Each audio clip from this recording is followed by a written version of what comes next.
Welcome to Hatman Strikes Back Daily Boxing News. So Ukad have decided not to appeal the lifting of Conor Benn's latest suspension. The time limit for them to do so has now expired. They put out the following statement on their website. Ukad has completed its review of the decision of the Independent National Anti-Doping Panel dated 6 November 2024 concerning professional boxer Mr. Conor Benn. Following the expiry of Ukad's appeal deadline yesterday, we can confirm that Ukad has decided not to file an appeal with the National Anti-Doping Panel. As with all anti-doping cases, and in accordance with the UK anti-doping rules, the World Anti-Doping Agency, WADA, has a separate right of appeal and an extended deadline to file any appeal. All right, those are the words of Ukad. Now, I find it interesting that on one hand they say they're not going to appeal the decision, but they make a point of mentioning that WADA can appeal the decision. WADA, not to be confused with VADA. One acronym starts with a W, the other one starts with a V. VADA are just a testing agency. They don't actually sanction anybody or investigate anybody. They just test. Whereas WADA apparently do. Now, my interpretation of this is that Ukad are maybe hoping that WADA appeal, but that they've decided to throw in the towel because it's maybe more hassle than it's worth at this stage. Conor Benn hasn't fought in the UK for must be over 2 years now. Maybe Ukad are looking at it like Benn has effectively served the ban. Even though there was no official ban, it's the next best thing. So anyway, Conor Benn apparently can move forward now. He still has to apply for his British Boxing Border Control license. Presumably it would be granted. We shall see. Now, in recent days, Conor Benn has been talking about the prospect of challenging Mario Barrios for the WBC welterweight title. And just today, there's been rumors circulating online. There's been no confirmation at all, but just rumors circulating online that Chris Eubank Jr. is actually in negotiations to fight Erislandy Lara, who is one of the middleweight champions. God, I hope both of these fights happen,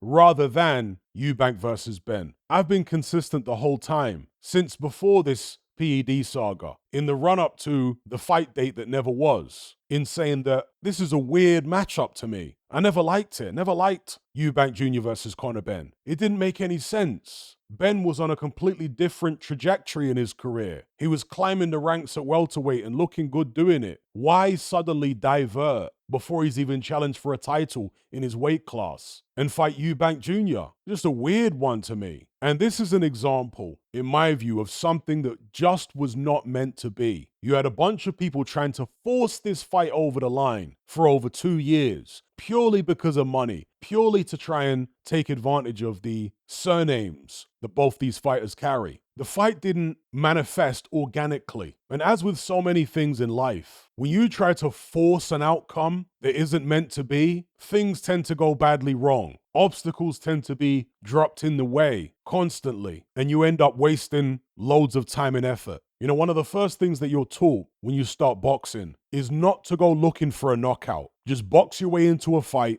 and if the knockout is going to happen, it will present itself organically. You won't need to go looking for it. The only time you really need to go looking for it is, let's say, if you're behind on points, much later on in the fight. But early on, box your way in. Even if you're being aggressive, you're boxing your way in. You're letting things flow. And in doing that, those opportunities to land the big punches will just happen. They'll appear in front of you. But with this fight, everything was forced right from the very start with Eubank Jr. and Benn. Totally forced. The flow, the momentum was for Conor Benn to continue what he was doing at welterweight. That's where the energy was. That's where it was going. And they deviated from their path and tried to carve out another path that didn't make sense. Anyway, I'm laboring the point here. You guys know what I'm talking about. I will be happy if this Eubank Jr. Conor Benn fight doesn't happen. Not because I hold any malice towards either guy. Just as a boxing fan, the fight never sat right with me. It seems so contrived. And at this stage of their careers, or particularly this stage of Conor Benn's career, I don't think it's the time for contrived matchups. Wait till his career's at the end before he starts doing all that. Anyway, Barrios, I think, is a winnable fight for Conor Benn. I think it makes sense he goes down that road. And Eubank Jr. against Erislandy Lara. Lara's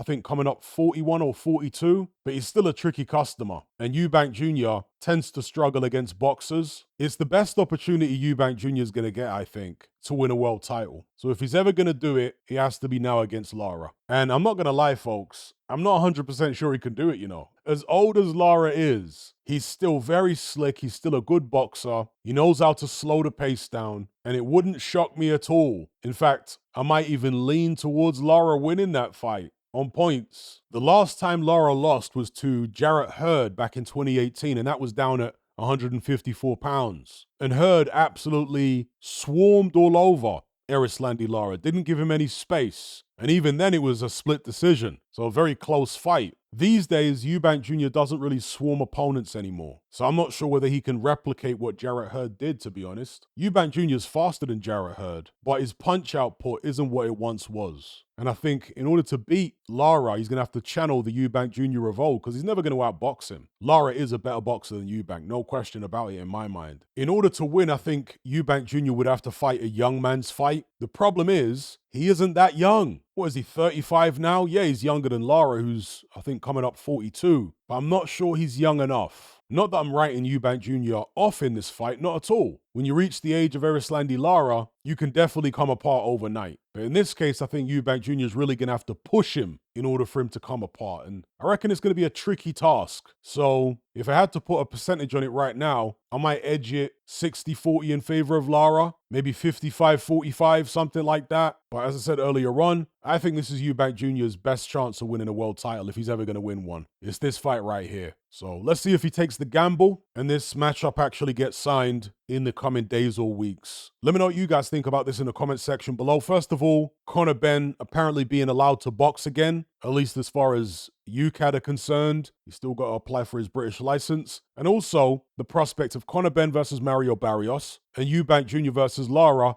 rather than Eubank and Benn fighting each other. Maybe you're one of those people who was really looking forward to Eubank Jr. versus Conor Benn. Maybe you never had an issue with the bout. Whatever the case may be, drop it in the comments below. Don't forget to like this video, share it, and subscribe if you haven't done so already. I'll catch you on the next one. I'm out.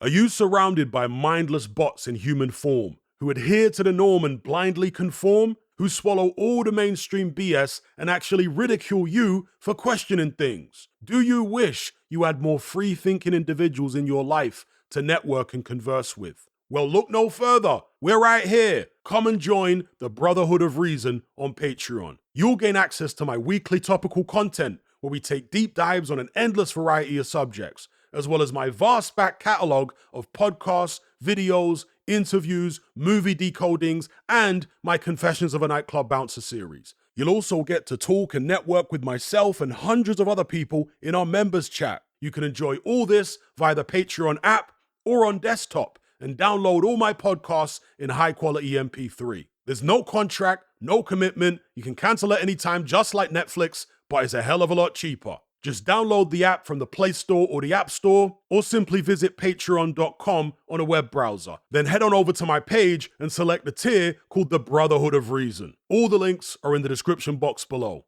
And just a quick money-saving tip for Apple users. If you purchase your Patreon subscription on the desktop site or on Android, then you'll avoid the ridiculous 30% fee that Apple charges for purchases made on the iOS app. So if you're on iPhone or iPad, save yourself some money by buying your subscription on the actual Patreon website or on Android because it's a lot cheaper. Once you've made that initial purchase, you can then use the Patreon app on your iPhone or iPad thereafter to access and enjoy your content as normal.